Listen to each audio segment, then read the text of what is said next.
বাংলাদেশ আর পাকিস্তান এবারের চ্যাম্পিয়ন্স ট্রফিতে বেজায় মিল এই দু দলের। কেউই জিততে পারেনি তাদের কোনো ম্যাচ, হেরেছেও ঠিক একই প্রতিপক্ষের বিপক্ষে। নিজেদের ম্যাচটা বৃষ্টিতে ভেসে না গেলে হয়তো বোঝা যেত এবারের আসরে কে ঠিক কতটা খারাপ খেলেছে। দুর্ভাগ্য হলো না সেটা।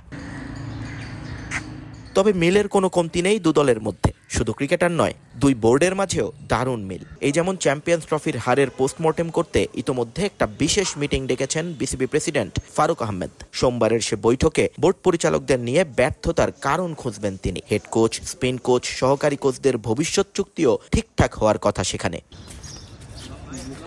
কিন্তু বাংলাদেশের আগেই সে মিটিং করে ফেলেছে পাকিস্তান ক্রিকেট বোর্ড। বৃষ্টির ফাঁকে এক ছটাক রোদের দেখা মিলতেই ক্রিকেটার, নির্বাচক, কোচ সবাইকে ডেকে পাঠান মহসিন নাকভি। লাহোরের ন্যাশনাল ক্রিকেট একাডেমিতে বসেন চ্যাম্পিয়ন্স ট্রফির ব্যর্থতার কারণ খুঁজতে। সঙ্গে ছিলেন বাবর আজম, ওয়াহাব রিয়াজ, সাকলাইন মুস্তাক সহ আরও অনেকেই। জানা গেছে বৈঠকে বাবরের কাছে তার ব্যাটিং, দলের নাজুক পারফরমেন্সের ব্যাখ্যা চেয়েছেন পিসিবি বস। দল নির্বাচনে কোথায় ঘাটতি ছিল তা জানতে ডাকা হয় ওয়াহাব রিয়াজকে, আর সাকলাইন মুস্তাক দিয়েছেন উত্তরণের উপায়।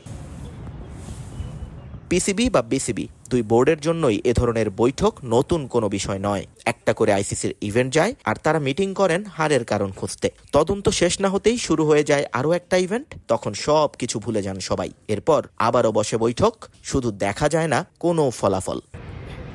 নিয়ন মোহাইমিন, সময় সংবাদ, লাহোর, পাকিস্তান।